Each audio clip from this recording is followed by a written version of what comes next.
Now, Shakespeare as you've probably never seen or indeed heard it before.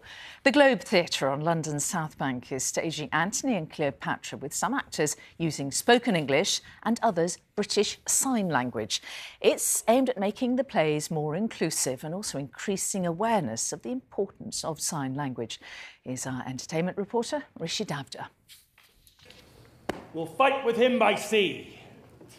Shakespeare, spoken and signed. To wage this battle of Versailles.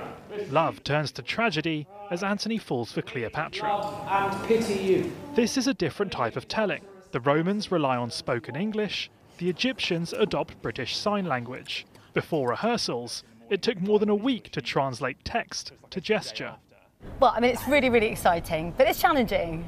So for us, the story, you know, that's the most important thing to tell, Shakespeare's story. And it was about two languages, two cultures, two different groups of people, East and West, you know, man, woman, those power dynamics as well. And it's just thinking about those opposites and how we convey that as well, how we merge that with the story. So I think that's very much been the challenge, the translation. There are 12 deaf artists, both on and off stage, every performance captioned. This way of storytelling aiding understanding. I think it's very helpful for us, helpful for the audience. Sometimes Shakespeare can be quite difficult. People cannot be quite sure what they're saying, and actually Egypt in this production is a gestural country whose first language is sign language. Rome is led by the voice.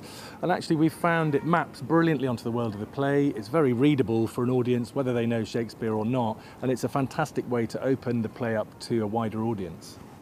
Around 150,000 people use BSL in the UK, 25,000 as their main language. Plans are in place to introduce it as a GCSE next year, which Nadia believes will improve inclusivity. Deaf people, it's an invisible disability. You don't know somebody's deaf, so if there's an emergency at a train station, you know, the fact that anyone within the community could potentially sign to a deaf member of society, I think it's really, really important. And it's important to not be, you know, a second-class citizen. It's about being a first-class citizen. Antony and Cleopatra was first performed in the early 1600s. This bilingual production, presenting an old play in a new way. Rishi Davda, ITV News, Shakespeare's Globe.